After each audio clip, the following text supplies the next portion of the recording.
¿Qué tal? Un saludo. Bueno, pues estamos aquí con Marc. Ya hacía tiempo que quería hacer esta entrevista porque la verdad es que es un tipo que entiende perfectamente de economía y sobre todo de la economía del Barça, que es harto complicada. Hemos tenido que hacer un máster últimamente desde la salida de Bartomeu y la verdad es que se nos pierden muchas cosas. ¿Qué tal, Marc? ¿Cómo estás?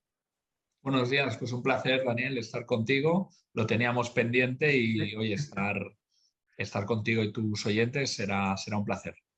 Oye, ¿cómo ves el Barça ahora que llega Xavi?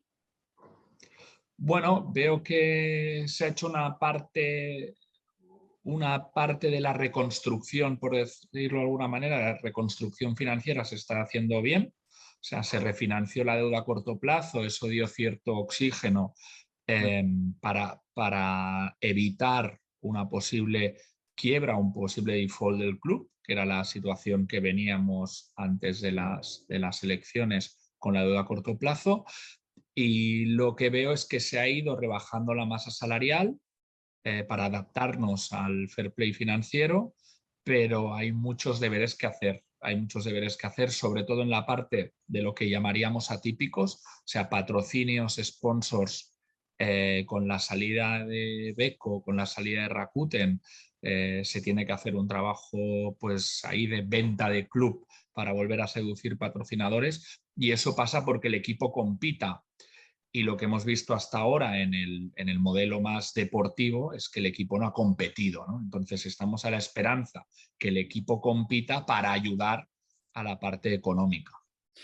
Sí, desde luego hay mucha gente que decía, bueno, pues, pero tampoco es tan grave la situación del Barça, porque no sé qué, tal y cual. Ya sabes que hay defensores de Bartomeu, hay otros defensores de Laporta, hay otros que no saben dónde meterse y hay otros que dicen, madre Dios, ¿cómo ha quedado esto, no?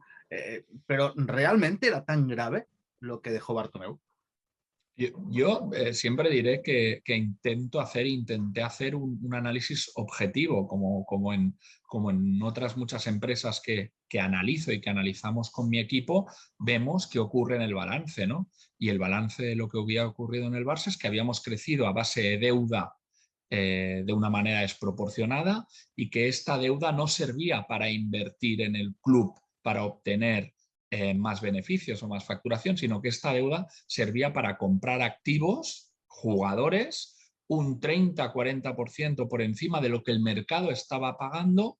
Y además, a partir del 2017, y lo puedes ver en el balance, no me lo invento, aparece un incremento de masa salarial desproporcionada. Resumiendo, un equipo que factura 900 o 1.000 millones por además arducias o ficticias contables no puede ganar 2 millones.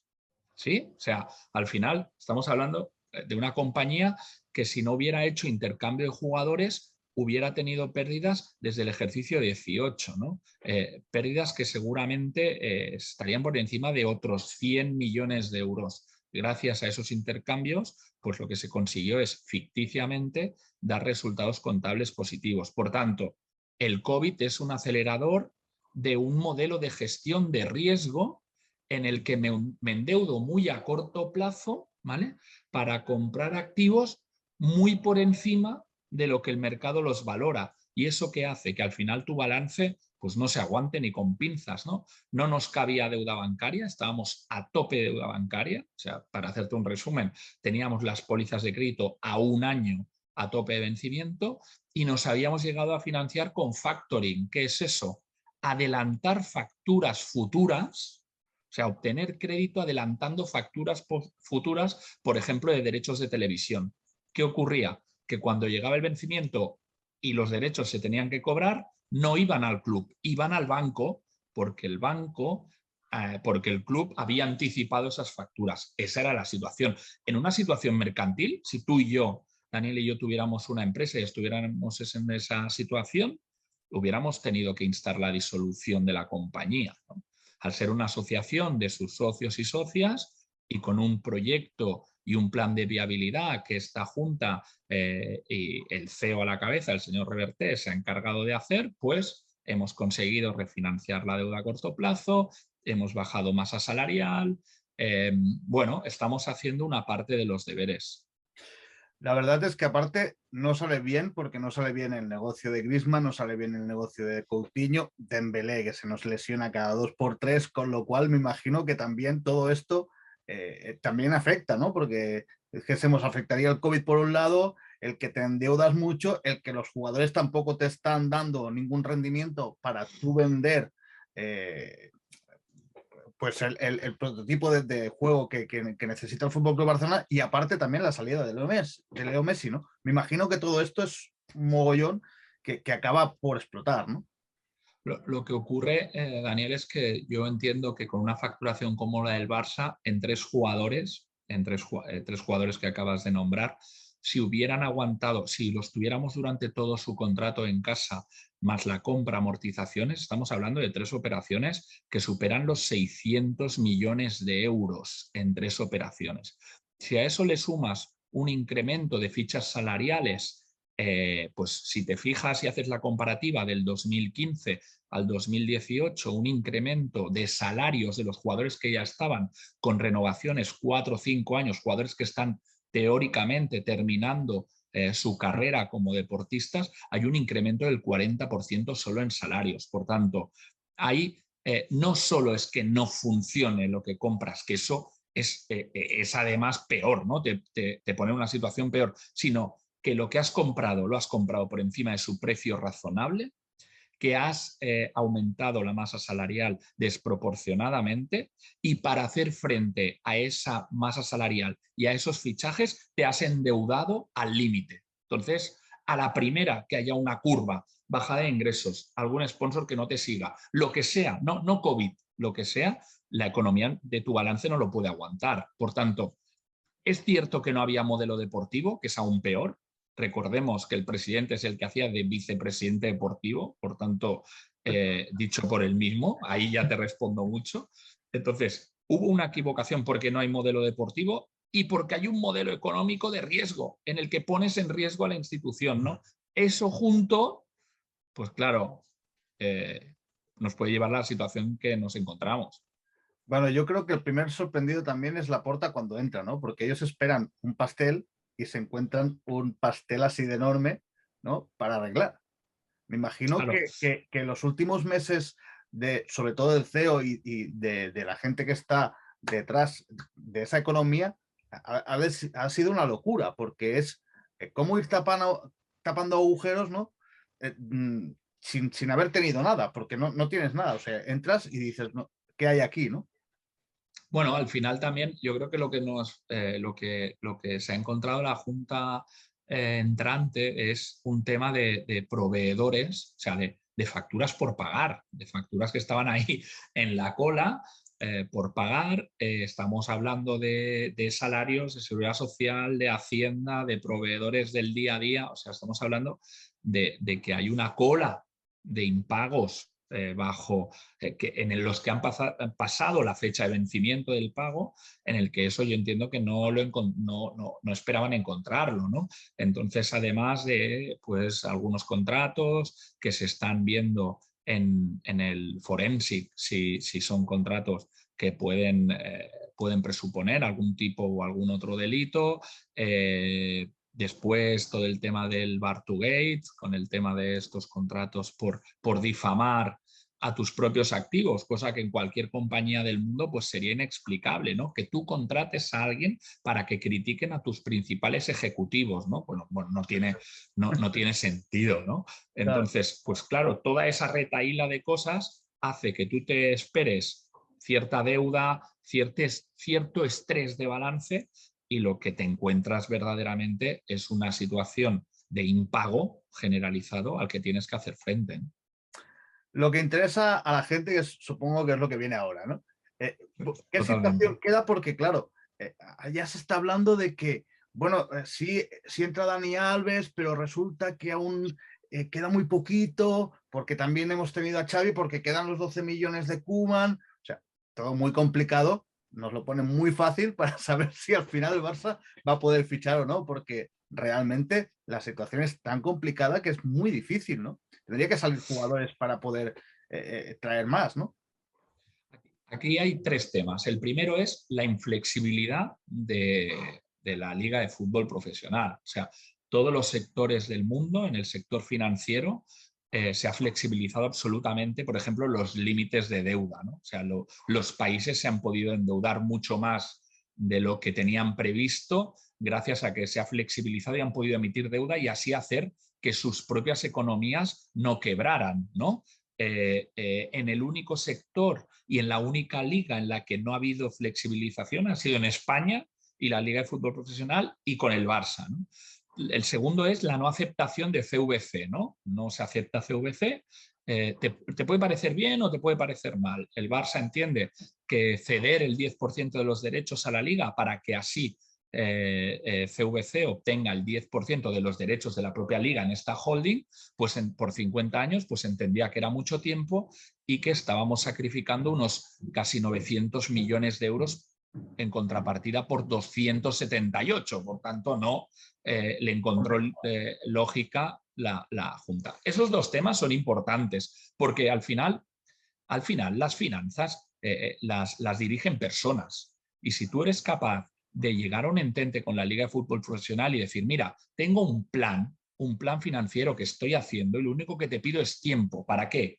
Rebajar mi masa salarial, aumentar de nuevo ingresos y hacer que este balance que tú ves hoy desordenado, ¿no? Que ves hoy estresado, pues lo volvamos a ordenar. Y eso necesita tiempo. Pero durante ese tiempo necesito competir y por tanto necesito fichar.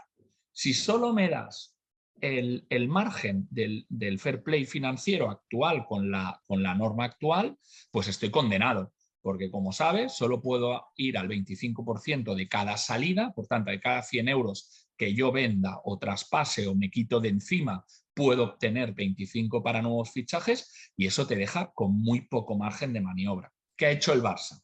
Agentes libres, tú lo sabes, quién está viniendo, o temas como Alves para tener una nómina casi insignificante, que no tenga relevancia, para no afectar a este límite financiero. Por tanto, deberemos seguir este mismo invierno con bajadas salariales o con traspasos o cesiones, pero que el club que tenga ese jugador, que reciba al jugador, se haga cargo de parte o de la totalidad de la ficha. ¿Para qué? Tener más hueco para yo poder fichar. Yo no apostaría por un gran fichaje o por unos grandes fichajes, no se puede. Y dos, yo creo que estaremos delante de alguna opción de cesión con carta de libertad o cesión para lo que queda de temporada, algo parecido a lo de Davis, algo parecido a lo de Alves ahora, algo así tendremos que aspirar este invierno. No veo que Tebas inflexibilice la norma nada y entonces tendremos el margen que tendremos, ¿no? Que será, pues lo que tú dices, casi nulo, ¿no? Nos han aceptado el fichaje de Xavi, como decías. Xavi habrá aceptado una oferta que tiene que ser de 3 millones de euros máximo para él. Entonces, el staff no afecta dentro del límite salarial, por tanto lo pueden poner, como diríamos, como trabajadores del club sin ser de primer nivel. No entra en el fair play en esa parte, pero igualmente Xavi ha aceptado seguro una cantidad muy reducida respecto a lo que puede ser el primer entrenador y yo entiendo que con el tiempo se irá incrementando esa ficha. Pero eso también puede pasar factura, ¿no? Esto que dices ahora, de ir incrementando los sueldos, porque claro, yo recuerdo que se pacta con, creo que es Ter Stegen, también ir subiendo, claro, todo esto, pero si tú sigues sin tener muchos ingresos, la verdad es que se complica también, ¿no? Porque no deja de ser un círculo vicioso, ¿no? Al final, lo de la masa salarial, lo que estamos diciendo es que un jugador que ocupa una posición y que la media europea de ese jugador sea de entre 3 y 4 millones de euros, pues en el Barça cobraba 8, ¿no? O sea, eso, lo que estamos diciendo es poner un poco de coherencia a lo que es la media y la masa salarial europea con la masa salarial del Barça, ¿no? Lo que también entiendo es que Xavi, si es un entrenador de primer nivel, pues entrenadores de primer nivel en Europa están por encima de los 3 millones de euros. Si tú le pones raciocinio a todo y coherencia, conseguirás tener una masa salarial al acorde de los top Europa, de los tops europeos, pero evidentemente lo que tú dices es necesario. Hay que incrementar ingresos como sea. Beko no está, ahora hemos fichado por Chiliz por la otra parte de la manga de la camiseta, que aportará, parece ser, 9 millones de euros. Bueno, pues buenos son. En Asia se ha renovado otro acuerdo que he estado leyendo hoy. Bueno, hay que renovar los acuerdos, pero la parte frontal de la camiseta, ahora mismo, en junio, Rakuten ya ha dicho que no renueva. Eso tiene que estar por encima de 55 millones de euros por temporada. Vamos a ver a quién conseguimos seducir, que además vaya alineado un poco con valores y principios del Barça, que eso es lo que el gran estandarte de esta junta, ¿no? Que patrocinadores e inversores tengan relación con lo que son los valores del Barça, ¿no?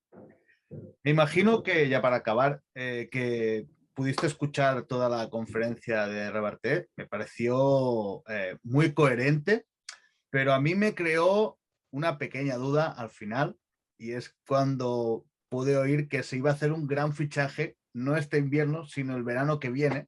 Y claro, yo pensaba, digo, a ver, para hacer un gran fichaje tienes que ir a parar a lo de siempre, a los 150 millones más la ficha, más la comisión, con lo cual te queda un negocio de 200 millones de euros. Yo no los veo ahora mismo, esos 200 millones. No sé cómo se podría hacer para poder atar un fichaje como Haaland, por ejemplo.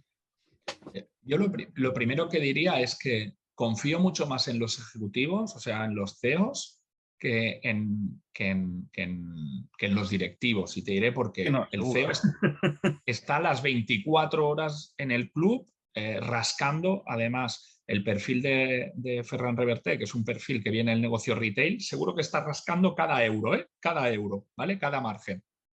Entonces, si lo dijo, ¿él en qué confía? O entiendo yo desde fuera, y pudiéndome equivocar, pero ¿en qué confía?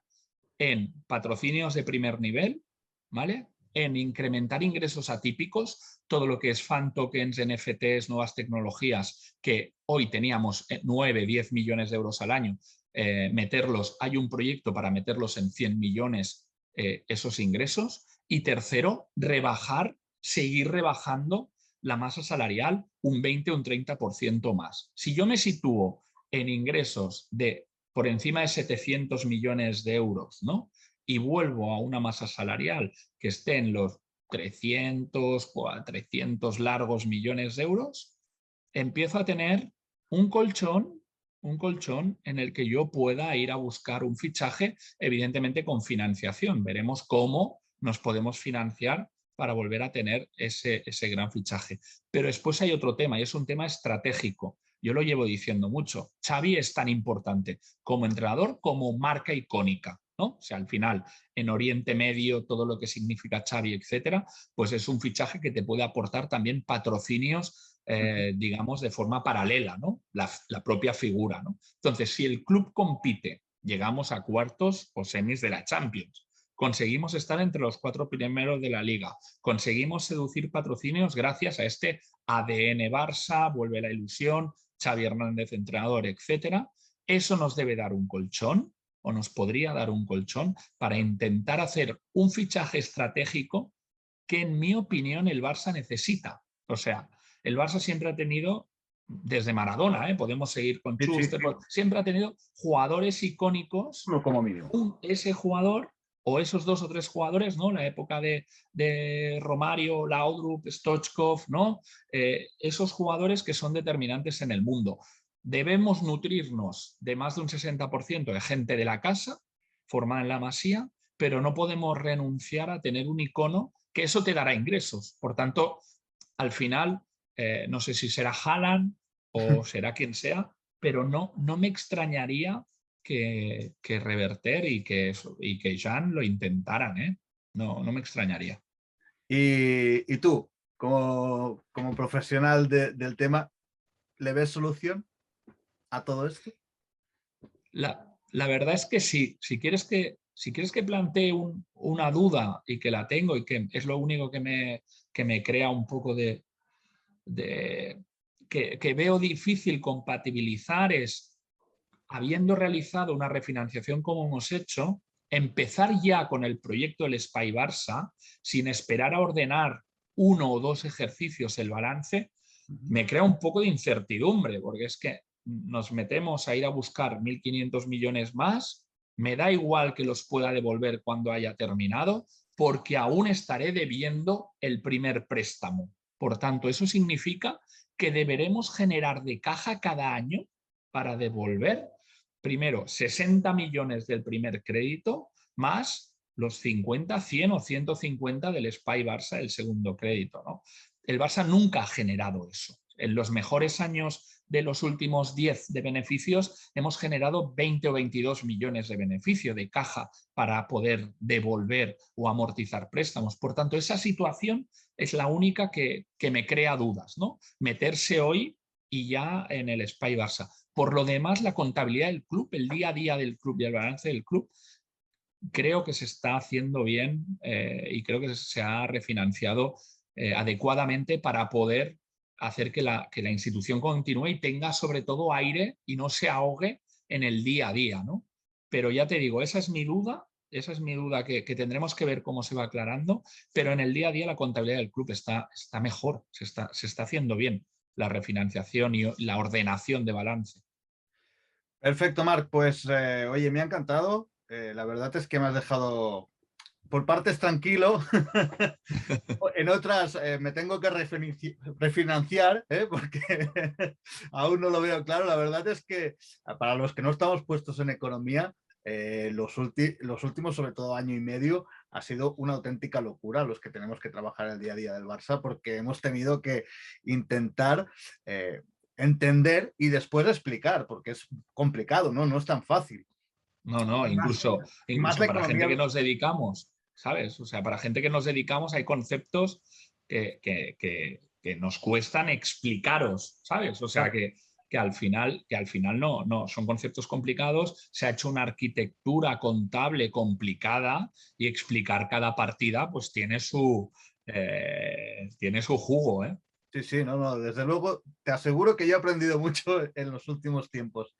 Bueno, Es Marc, genial. pues ha sido un placer. Más adelante, cuando la cosa esté Sí. un poco más refinanciada, espero, ya volveremos a hablar para que también nos expliques un poco cómo ves tú y qué pasos ha ido dando el Barça para poder, intentemos, salvarse, porque la verdad es que la situación ha sido tan grave que bueno, hay que intentar salvarlo. Y yo me imagino que también seguir pensando que el Barça tiene que ser de los socios, porque Totalmente. a mí no me entraría en la cabeza ser una sociedad anónima.